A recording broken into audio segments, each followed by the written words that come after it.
मैं देवता था या जो शक्ति के रूप में, नारी के रूप में जो नारी को पूजा जाता था, ये उसकी मूर्ति है। खैर चलिए, यहाँ से हमें और क्या साक्ष्य मिला इसके बारे में हम लोग बात करते हैं मोहनजोदड़ो से हमें। इसके अलावा हमें यहाँ से एक सभा कक्ष मिला है, सभा कक्ष, मीटिंग हॉल। यहाँ से हमें एक सभा कक्ष मिला, एक रूम मिला था काफी बड़ा।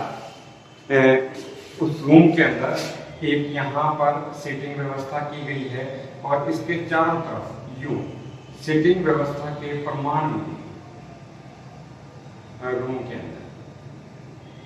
वर्तमान में ऐसा ही होता है मीटिंग कक्ष के अंदर कि मैन जो अध्यक्ष होता है, प्रेसिडेंट होता है, सेक्रेटरी होते हैं, जो भी होते हैं वो सामने बैठते हैं और बाकी जो महत्वपूर्ण व्यक्ति होते हैं वो चारों तरफ बैठकर किसी एक रूम को मीटिंग हॉल बना लिया जाता है। उसके अंदर ऐसा हमें एक रूम मिला है। तो इतिहासकारों का मानना है कि ये उस वक्त का सभा कक्ष रहा हुआ, यानी कि यहाँ पर कोई लोकतांत्रिक प्रणाली काम कर रही थी जो यहाँ के विकास और यहाँ के कार्य को करने के लिए बार बार मीटिंग किया करते थे। उसके लिए रूम बनाया गया था जिसे सभा कक्ष का नाम दिया गया। इसके अलावा यहाँ से हमें दाढ़ी वाले पुजारी की मूर्ति मिली। आपने देखा एक ऐसी मूर्ति है जिसके सर पे एक पट्टी बंधी हुई है, जिसके बाएं कंधे पर और दाएं हाथ के नीचे से एक शॉल लपेटा हुआ है, जैसे कि आजकल पुजारी लोग रखते हैं, मंदिरों में पूजा करने वाले एक शॉल रखते हैं, वो इसी ढंग से रखते हैं।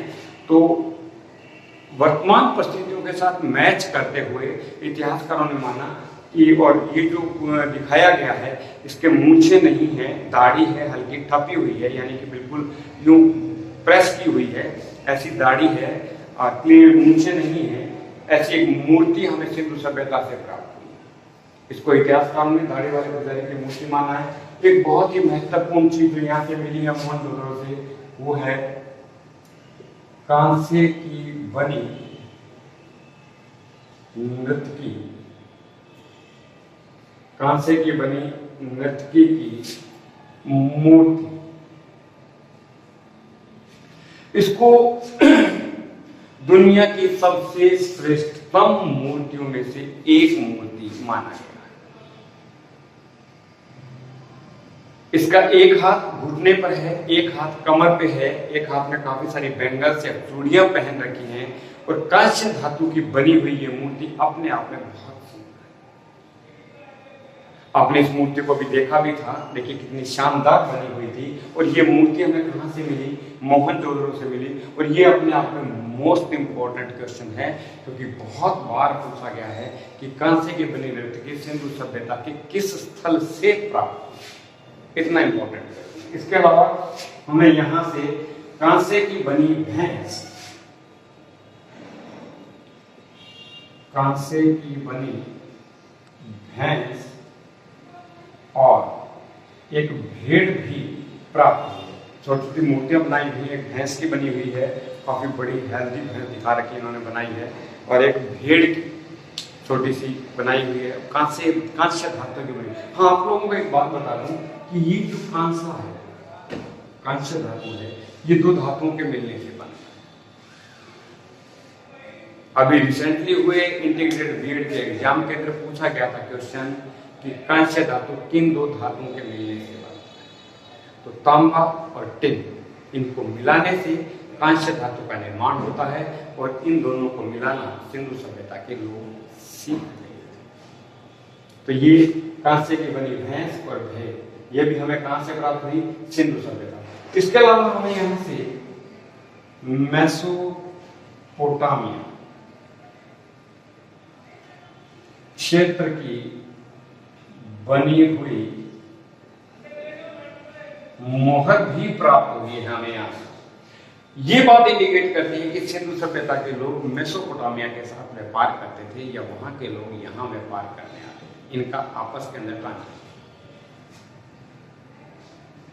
उनकी मोहर इनके यहां मिलना ये बात साबित करता है। और ये मोहर हमें कहां से मिली है? मोहनजोदड़ो से मिली है। यहां से एक हमें तांबा गलाने की भट्टी भी मिली। हालांकि ये भट्टी कई जगह से मिली है सिंधु सभ्यता के, कई तो केवल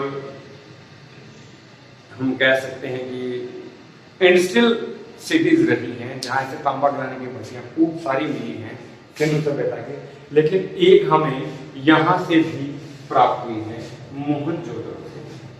इसके अलावा अगर हम बात करें तो यहाँ से हमें एक इमारत मिली है। इतिहासकारों का मानना है कि ये इमारत महाविद्यालय की इमारत, यहाँ से एक इमारत मिली है, इसे इतिहासकारों ने महाविद्यालय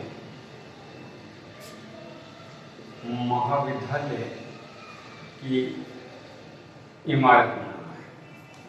महाविद्यालय मीन्स कॉलेज, हाई स्कूल, कुछ भी कह लीजिए।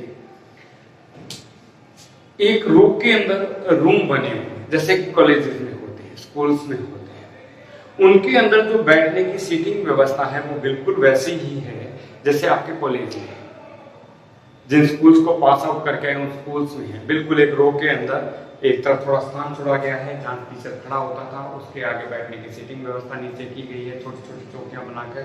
तो इतिहासकार ने माना है कि ये उस समय की कोई एजुकेशनल इंस्टीट्यूशन रहा होगा और उसको नाम दिया गया कि ये कॉलेज की बिल्डिंग थी या महाविद्यालय की इमारत थी। और ये इमारत हमें कहाँ से प्राप्त हुई? मोहनजोदड़ो से प्राप्त हुई। चलिए आगे बढ़ते हैं। इसके अलावा हमें सिंधु घाटी सभ्यता से घोड़े के दांत प्राप्त हुए। हालांकि घोड़े के दांत अंतिम स्तर पर प्राप्त हुए, अंतिम स्थल से प्राप्त। अंतिम स्थल का मतलब जब इसको खुदाई किया गया तो इसकी कई परतें हैं, जैसे एक परत ये है, एक परत ये है, एक परत ये है, एक ये है, एक ये है। सिंधु घाटी सभ्यता का मोहनजोदड़ो जो शहर है वो इस स्थल पर बना हुआ है। यहाँ पर ये बिल्डिंग मकान सारे बने हुए हैं, लेकिन जो घोड़े के हमें दांत प्राप्त हुए हैं वो हमें इस स्थल से प्राप्त हुए। देखिए ये प्रथम स्तर है, लेवल है, ये सेकंड है, थर्ड है, फोर्थ है, ये अंतिम लेवल है, यानी कि ऊपर का।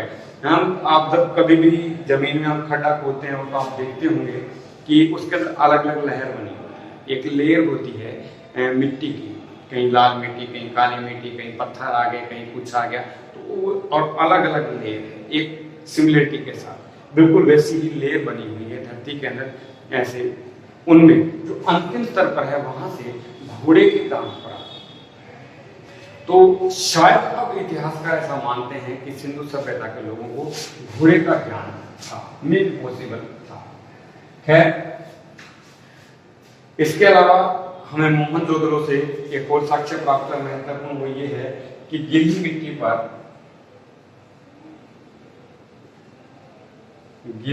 पर कपड़े का